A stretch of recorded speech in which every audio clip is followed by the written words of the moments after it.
É o sábado 11 de maio de 1996, às 14 horas com 13 minutos. É o vuelo 592 de ValuJet, despegou de Miami. 110 pessoas a bordo, rumo a Atlanta. Era um dia qualquer, pero poucos minutos depois, sobre os Everglades de Florida, um fuego empezó a arder em la bodega de carga. Um incêndio, que em tierra hubiera sido menor, se convertiu em uma ameaça incontrolável a milhas de pés de altura. Como um fuego em um compartimento de carga, destrujou completamente uma aeronave e deixou a la tripulação sem nenhuma opção. A resposta tem falhos muito mais profundos, falhos que depois cambiariam a aviação para sempre. Sou eu, capitão Carlos Vega. Leve 25 anos na aviação comercial, assim que he estado em essa cabina, he sentido os controles em mis manos, por isso me dedico a investigar cada acidente, no como narrador externo, sino como alguém que vive a rotina e pressão de volar. Aqui analisaremos cada decisão, cada segundo crítico e o impacto que este desafio teve na seguridade aérea. Bem-vindos a bordo. É o McDonnell Douglas DC 933, matrícula 1909 VJ. Era um avião confiável, fabricado em 1969, era um cavalo de batalha. Havia acumulado 68.395 horas de vuelo e 80.663 ciclos, equivalente a despegues e aterrissagens. Seus motores eram os robustos Pratt Whitney GT8D9A, os mesmos que impulsaram a milhas de estes aviões por décadas.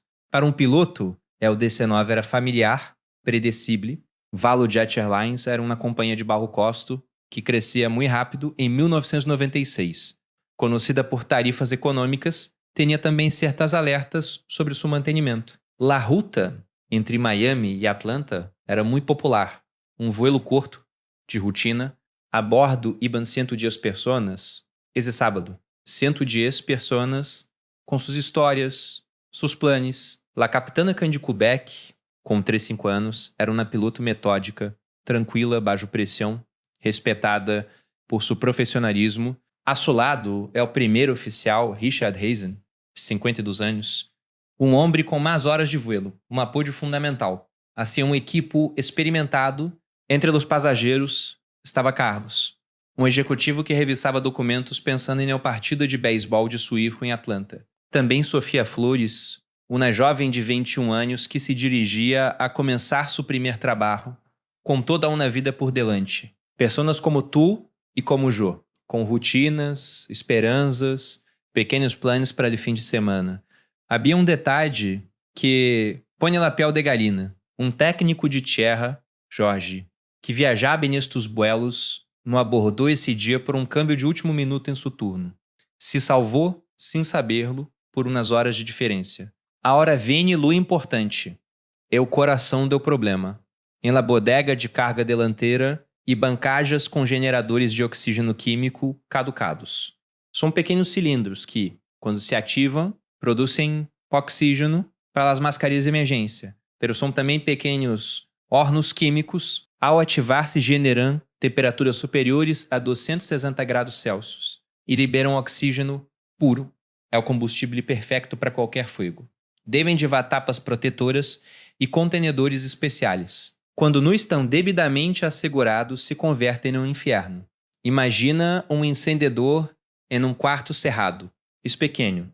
Pero se incende solo e tem algo que queimar e em cima lhe injectas oxígeno, a situação cambia radicalmente. E os generadores estavam sem as tapas e sem a embalagem adequado.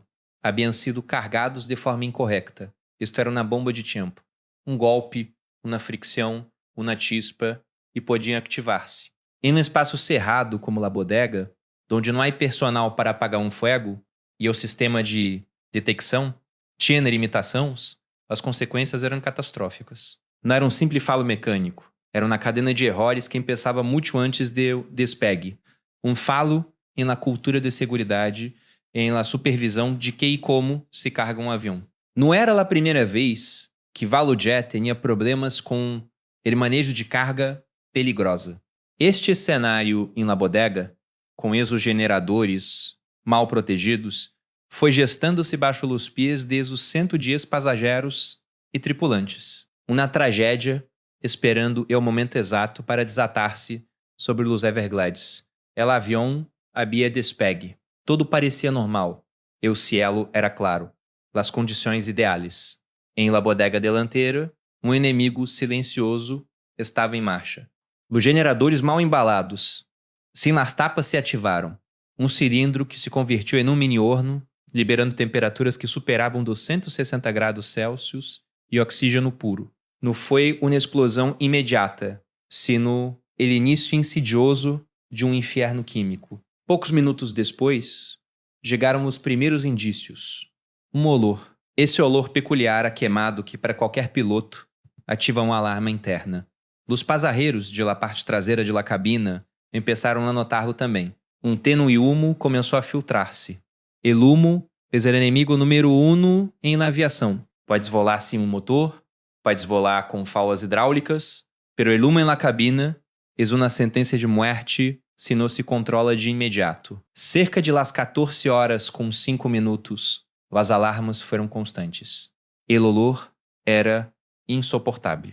La capitana Quebec contactou o controle de tráfego aéreo. Valujet 592, temos uma indicação de fogo em la cabina de carga delantera. Solicitamos regressar a Miami de imediato. La voz de la capitana Quebec divulga a atenção desses segundos. Se escute nas gravações, ele peso da responsabilidade em cada palavra. La Torre autorizou o regresso de imediato. El avião virou em U, iniciando o descenso hacia Miami. Pero a emergência escalava brutalmente. Os extintores de los banhos e la cabina não serviam. El fuego estava em la bodega. É um dos cenários mais temidos. Não puedes combatir-lo diretamente. Solo conta com os sistemas automáticos do avião. Aproximadamente às 14 horas com 7 minutos, os sistemas de extinção se ativaram, liberando halon. Pero el fuego era demasiado intenso, alimentado por el oxígeno que os generadores produziam e por las altíssimas temperaturas. A reação química produz uma quantidade brutal de calor e oxígeno. Imagina eso encerrado em uma bodega, sem ventilação. A estrutura do avião, os cabos de controle, os condutos vitais começaram a queimar-se em minutos. Os sistemas faliam um tras outro. Cerca de las 14 horas, com 9 minutos, o controle de direção se comprometeu. Os pilotos lutavam contra um avião que se desintegrava por dentro. El humo era tão espeso que apenas podiam ver-se, menos a dos instrumentos. Qualquer piloto sentiria o mesmo sudor frio ao ver os indicadores volver-se loucos. Ao princípio, a gente não podia crer que um simples fogo fora capaz de tanta devastação. Alguns hablavam de uma bomba, outros de falha estrutural, incluso de um raio. A magnitude da destruição hacía dudar de qualquer explicação sencilla, pero a investigação nos levou a um caminho diferente. Os dados de vuelo e as gravações contaram uma história de luta desesperada contra um inimigo invisível, um inferno desatado desde as entranhas do avião. A análise forense de los restos revelou que o fogo se iniciou em um compartimento de carga alimentado por esses generadores e cresceu com virulência inusitada, comprometendo rapidamente os sistemas vitais. A temperatura alcançou grados suficientes para derretir alumínio, alterando a estrutura de forma irreversível. Mientras os pilotos luchavam por regressar, o avião já estava comprometido de uma maneira quase impossível de combater. Cerca de las 14 horas com 10 minutos, o avião começou a perder potência hidráulica, um sistema essencial que move as superfícies de controle. Os controles se volveram lentos, pesados, quase impossíveis de mover. Os pilotos lutavam para manter o movo arriba, para girar, pero el fuego devorava os cabos, que conectam seus mandos às superfícies. É o sistema que move os alerones e o timão. É como tentar conduzir com os cabos do volante queimando-se e a direção assistida falando. Impossível. Já não havia forma de controlar a aeronave. A capitana Quebec gritava comandos. O primeiro oficial, Hazen, respondia, pero suas vozes se ahogavam com as alarmas ensurdecedoras e ao rugido del fuego. A visibilidade era nula. Solo humo, calor e caos. O registrador de vozes capturou suas últimas palavras, sua desesperação. La lucha hasta último aliento, cerca de las 14 horas com 12 minutos, uma alarma de perda de controle sonou. El avião estava desorientado, girando à la esquerda, inclinando-se de forma irreversível. Não havia mais controle. McDonnell Douglas DC 932 entrou em picada. O morro apontava ao suelo. A velocidade aumentava vertiginosamente. Os Everglades esperavam. Os passageiros, conscientes, sentiam a caída livre. Um vazio que lhes helava a sangre. Um último grito. Um impacto. Silêncio total. O vuelo 592 se estrelou em Los Everglades às 14 horas com 13 minutos. A aeronave se desintegrou ao contacto, deixando um cráter de uns 25 metros de ancho e 5 de profundidade. Os restos se dispersaram em uma área vasta e pantanosa, consumidos por el fuego e el agua, 110 pessoas. Ninguno sobreviveu. O impacto foi devastador. A natureza implacável de desastre quedou gravada em el silêncio que seguiu, um silêncio que lo descia todo. Era o pior cenário possível, uma emergência incontenível que deixou uma tripulação experimentada sem oportunidade. A McDonnell Douglas se precipita. Esse é o final. E morro, apontando ao suelo, rompe el aire. La velocidade is infernal. Os alerones, o timão, já não obedecem. Los cabos estão queimados. Os sistemas hidráulicos colapsados. Dentro de la cabina, la capitana Quebec e o primeiro oficial Hazen lutam contra uma bestia indomável. Sus manos, aferradas ao yugo, não encontram resistência, solo um temblor violento. La visión es nula. Ele humo lo ha coberto todo. O sonido es ensordecedor. O rugido de vento, convertido em algido monstruoso, mesclado com as últimas alarmas, anunciando o final. O calor queima seus pulmões, seus olhos, e intentam uma última maniobra, um último esforço para levantar o morro. Nada. El avião não responde. Solo la caída. La tierra se acerca. Um destello de luz, um grito algado, ele estruendo, la oscuridade. O McDonnell Douglas entra em contato com el água. O morro impacta primeiro, com uma força que desgarra el aire e la estrutura. É uma desintegração instantânea, brutal, que converte metal em fragmentos irreconhecíveis. Para os pilotos, o mundo se converte em uma sacudida violenta desde todas as direções, um estalido de luz cegadora. A água de Los Everglades, que momentos antes era um lienzo verde, se transforma em uma parede sólida, sente na força G aplastante, indescriptível, que los empuja contra seus arneses. És um martilhazo. Não há tempo para o dolor, solo aniquilação. Blanco absoluto. Luego, oscuridade. Em la cabina de passageiros, el aire se velve denso com el olor a queimado, a combustível, a metal retorcido. La pressão em los oídos é insuportável, como se la cabeça fora a explotar. Los cuerpos se lançam hacia adelante com energia brutal, quando la aeronave se detiene contra a superfície del pantano. Um estruendo sordo, profundo, que se sente mais que esse hoje. Os assentos se arrancam de suas anclagens. Los paneles voam em todas as direções. Los cinturões de seguridade cedem ante la força descomunal. El agua, el barro, el fuego e los escombros se mesclam em uma explosão caótica. Los pulmões se contraem em um último aliento desesperado, antes de que el agua e los restos los invadam. La luz desaparece, reemplazada por oscuridade total, uma negrura que la envolve todo. És o fim, instantâneo, sem aviso, sem piedade. Em los segundos finais não havia margem para a recuperação. O fuego havia devorado a capacidade de resposta del avião. Los cables que dão la ordem desde la cabina a las superfícies já não existiam ou estavam inutilizados. É como se o cérebro intentar enviar uma señal a um braço que já não está conectado. La capitana Quebec e o primeiro oficial Hazen lucharam, sí, pero contra uma máquina que já não lhes pertencia. A física, o calor extremo e o dano estrutural habían selado el destino muito antes desta caída final. O avião era uma cáscara queimada, um projetil sem direção, condenado. Depois dele estruendo, os Everglades volveram a seu silêncio. Um silêncio sepulcral, solo roto por el fuego que seguia ardiendo en el pantano. La magnitude del impacto e la naturaleza del terreno hicieron que la escena fuera irreconhecível. Não havia um avião, não havia grandes piezas identificáveis, só uma mancha negra, humeante, sobre a água turva da vegetação queimada. Os primeiros em chegar, equipos de resgate e guarda-parques, se enfrentaram a um desafio nunca antes visto. El pantano era um labirinto, uma trampa mortal. Cada passo era perigoso, cada intento se convertia em luta contra o barro espeso e ao calor latente. Nos restos, estavam por todas partes, pequenos, fragmentados.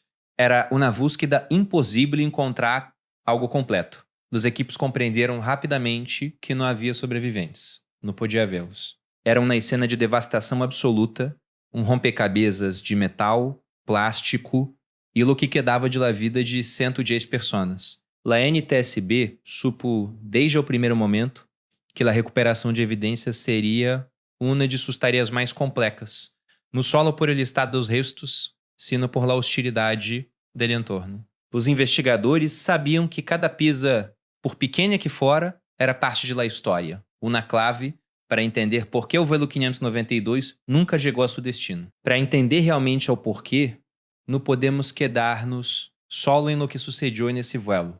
Temos que ir mais profundo, ao coração das causas. Como piloto te digo que rara vez um solo factor, quase sempre é uma cadena de erros. E no caso do voo 592, a investigação de la NTSB foi exaustiva e revelou algo preocupante.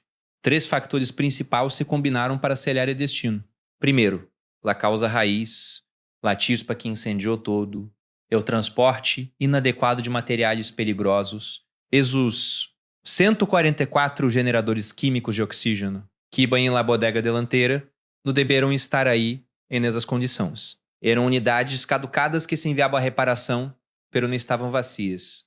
E lo pior, não tinham suas tapas de seguridade, essas proteções cruciais para evitar a ativação acidental. ValuJet e seu contratista de mantenimento nos classificaram como material perigoso, uma fala garrafal. É como subir ao avião com um tanque de gasolina aberto, sem etiquetar e esperar que não passe nada. A normativa de aviação é estrítica com materiais perigosos por este potencial catastrófico. E neste caso, se ignorou o protocolo completamente, um falo grave desde o início, uma negligência que passou vários filtros de seguridade sem ser detectada. Foi humano-se, pero sistêmico, passando por múltiplos pontos de controle.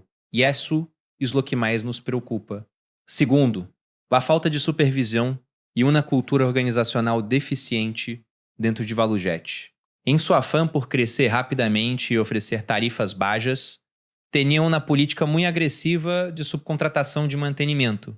No esmalo per se, muitas aerolíneas lo hacen, pero la clave está em la supervisão. A NTSB encontrou que ValuJet não supervisava adequadamente a seus contratistas. Imagina que delegas uma tarefa crítica, pero não verificas se tinha experiência ou conhecimento. A empresa que devia encargar-se de los generadores não estava familiarizada com regulações de materiais perigosos para transporte aéreo, uma falha elemental. E ValuJet no LES exigiu estarlo, e verificou que os procedimentos se seguiram, derrando um vazio de seguridade enorme. La Farra e havia expressado preocupações sobre a cultura de seguridade de ValuJet e suas práticas antes deste acidente. Não é para culpar a toda uma empresa, sino para entender como uma cultura enfocada excessivamente em redução de custos e expansão rápida gera pontos cegos em seguridade. Não era mala intenção, sino falta de rigor em processos que na aviação tinham consequências mortais. Para mim, como capitão, a cultura de seguridade é a base de tudo.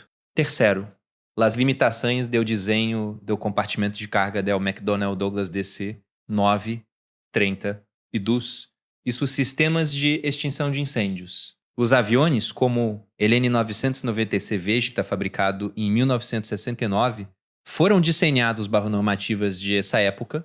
Os sistemas de extinção em bodegas de carga estavam pensados para fuego de materiais comuns: roupa, papel, cartão.